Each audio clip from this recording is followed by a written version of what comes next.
Hello friends, இன்றைக்கி நாம் பார்க்க போகிற சூப்பர் ரெசிபி எண்ணெய் கத்திரிக்காய். இந்த குழம்பு ரொம்ப டேஸ்ட்டாக இருக்கும். அதை எப்படி செய்யலான்னு இன்றைக்கி நம்ம பார்க்கலாம். கத்திரிக்காயை அடிபாகம் வரைக்கும் கட் பண்ணிடாமல் நடுவில் 4 பக்கம் கீறி விடுற மாதிரி கட் பண்ணிக்கோங்க. அப்புறம் பின்னாடி உள்ள தண்டு பகுதியை மட்டும் கட் பண்ணிடுங்க. எல்லா கத்திரிக்காயும் இந்த மாதிரி நான் கட் பண்ணி எடுத்துக்கிறேன். அப்புறம் ஒரு பேனில் 3 டேபிள் ஸ்பூன் அளவு எண்ணெய் ஆட் பண்ணிக்கோங்க. எண்ணெய் சூடானதும் ஒரு 1/2 டேபிள் ஸ்பூன் அளவு வெந்தயம், 1 டேபிள் ஸ்பூன் அளவு கடலைப்பருப்பு, அப்புறம் 1 டேபிள் ஸ்பூன் அளவு உளுந்து. இதை லைட்டாக ஃப்ரை பண்ணிக்கோங்க. 1/2 டேபிள் ஸ்பூன் அளவு கொத்தமல்லி விதை ஆட் பண்ணிக்கிறேன். இதுவும் கொஞ்சம் ஃப்ரை ஆனதும் நிலக்கடலை 1 டேபிள் ஸ்பூன் அளவு ஆட் பண்ணி கொஞ்சம் ஃப்ரை பண்ணிக்கலாம்.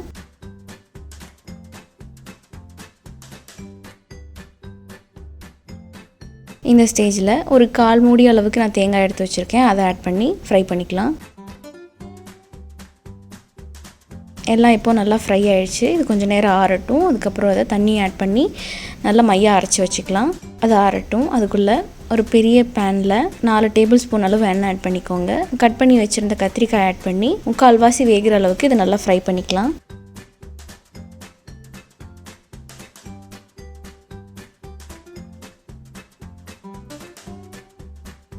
எண்ணெய் கத்திரிக்காய் சப்பாத்தி, சாதம், ரொட்டிஸ் இது எல்லாத்துக்குமே ரொம்ப சூப்பராக இருக்கும் சைட் டிஷ்ஷாக.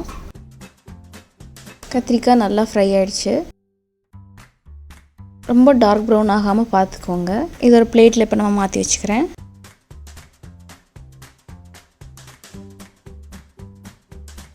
அதே பேனில் எண்ணெய் ஆட் பண்ணி கடுகு சேர்த்து பொரிஞ்சதும் ஒரு 6 பூண்டு நறுக்கி வச்சுருந்தேன். அதை ஆட் பண்ணிக்கலாம். அது கொஞ்சம் ஃப்ரை ஆனதும்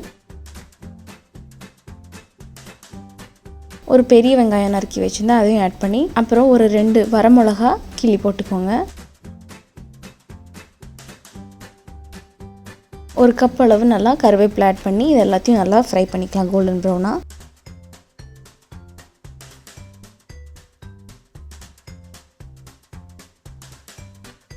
வெங்காயம் நல்லா பொன்னிறமாயிடுச்சு. இந்த ஸ்டேஜில் நான் ஒரு 2 தக்காளியை நல்லா பியூரி மாதிரி அரைச்சி வச்சுருந்தேன். அதை ஆட் பண்ணிக்கலாம். ஆட் பண்ணிவிட்டு இதோட பச்சை வாசனை போகிற வரைக்கும் நல்லா வறுத்துக்கலாம்.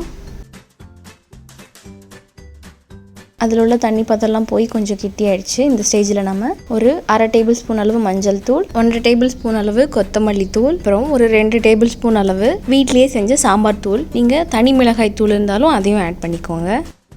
மசாலாலாம் நல்லா அதோட மெர்ஜ் ஆகிடும். பாருங்கள், நல்லா கெட்டியாக வந்துருச்சு. மசாலா ஆட் பண்ணிவிட்டு ஒரு பச்சை வாசனை போகிற அளவுக்கு 2 நிமிஷம் வதக்கிக்கோங்க. இதோட ராஸ்மெல் போனதுக்கப்புறம் நம்ம ஸ்டார்டிங்கில் வறுத்து அரைச்சி வச்சுருந்த பேஸ்ட்டை சேர்த்து நல்லா மிக்ஸ் பண்ணிக்கலாம்.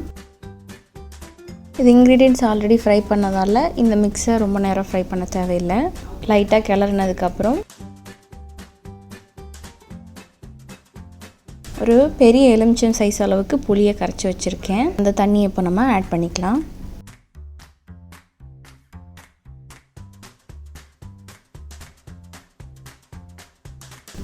அப்புறம் ஒரு 1.5 டம்ளர் அளவு தண்ணி ஊற்றி இது ஒரு 8 நிமிஷம் நல்லா கொதிக்க வச்சுருங்க.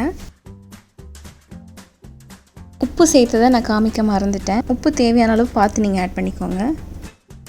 நல்லா கொதிச்சு வந்துருச்சு. இந்த ஸ்டேஜில் நம்ம வறுத்து வச்ச கத்திரிக்காயை ஆட் பண்ணி கிளறிக்கலாம். கத்திரிக்காய் ஆட் பண்ணதும் ஒரு 5 நிமிஷம் இது மறுபடியும் கொதிக்க வச்சுக்கலாம். அப்போ தான் கத்திரிக்காய் ரொம்ப சாஃப்டாக வெந்திருக்கும்.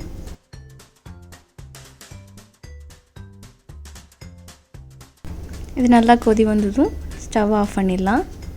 சுவையான எண்ணெய் கத்திரிக்காய் இப்போ தயார். Thank you friends. இந்த ரெசிபி உங்களுக்கு பிடிச்சிருந்ததுன்னா மறக்காமல் லைக் பண்ணுங்கள், ஷேர் பண்ணுங்கள் அண்ட் கமெண்ட் பண்ணுங்கள். மறக்காமல் ஃபீஸ்ட் ஆஃப் ஃபுட் சேனலுக்கு சப்ஸ்கிரைப் பண்ணிவிடுங்க. தேங்க்யூ.